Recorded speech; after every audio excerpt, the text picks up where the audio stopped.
دوڑتے ہوئے ابو بکر صدیق رضی اللہ عنہ کے گھر کو آتے ہیں، پوچھتے ہیں کہ کہاں ہے تمہارے باپ؟ حضرت اسما رضی اللہ عنہ جو ان کی بڑی بیٹی تھی وہ کہتی ہے کہ مجھے نہیں معلوم۔ تو ابو جہل اس زور سے ان کو تماچا مارتا ہے کہ ان کے کان کے بالی ٹوٹ کے دور جا گرتی ہے۔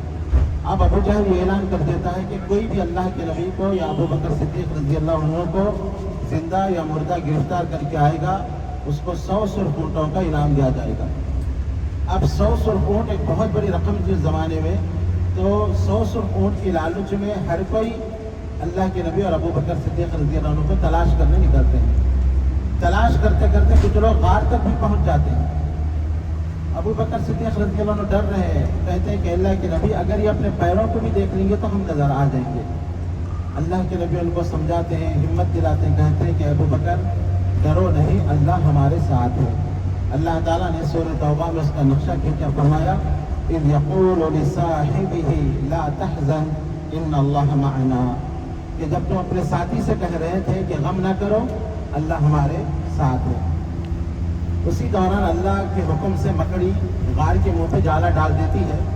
کفار مکہ میں سے کچھ لوگ کہتے ہیں کہ ہو سکتا ہے یہ غار کے اندر ہوں گے، لیکن دوسرے کہتے ہیں کہ غار کے جو منہ پر مکڑی کا جالا یہ اس بات کی علامت ہے کہ بہت دنوں سے کوئی غار کے اندر داخل نہیں ہوا۔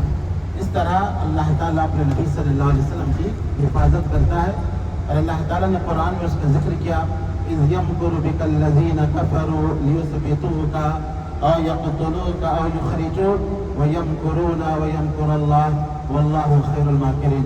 اس وقت کو یاد کرو جب کفار تمہارے بارے میں گفتگو کر رہے تھے، کوئی کہہ رہا تھا کہ ان کو قتل کر دو، کوئی کہہ رہا تھا قید کر دو، کوئی کہہ رہا تھا ان کو شہر بدر کر دو۔ وَيَمْكُرُونَ وَيَمْكُرُ اللَّهُ، یہ لوگ تدبیریں کر رہے تھے اور اللہ بھی تدبیر کر رہا تھا، اور اللہ بہترین تدبیر کرنے والا ہے۔ یہ دیکھیں جو پہاڑ رائٹ سائڈ میں آپ کو دکھ رہا ہے، اس کے اوپر ایک بڑا سا پتھر، وہی غار ہے، غار سور، اس کو جبل سور کہتے ہیں۔ سور اصل میں بیل کو کہتے ہیں، یہ اس لیے اس کو سور کہا جاتا ہے کہ بیل کے اوپر بیل کا جو کوہان ہوتا ہے، یہ پہاڑ اسی شکل کا ہے، کوہان کی شکل کا، اسی لیے اس کا نام ہے جبل سور۔ یہاں پہ ہم تھوڑی دیر اتریں گے اور اتر کے آپ لوگ دیکھیں، پھر اس کے بعد گاڑی پہ بیٹھ جانا ہے، کیونکہ دیکھیں کتنا اونچا پہاڑ ہے۔ اللہ کے نبی صلی اللہ علیہ وسلم راتوں رات اس پہاڑ پر چڑھتے ہیں اپنے آپ کو بچانے کے لیے، دشمن خون کا پیاسا ہے، اور چھپتے چھپتے چڑھتے ہیں، اور 3 دن تک اس پہاڑ میں، اس غار کے اندر ہی آپ صلی اللہ علیہ وسلم قیام کرتے ہیں، اور اس کے بعد 3 دن کے بعد یہاں سے آپ نکل کر مدینہ منورہ کی طرف جاتے ہیں۔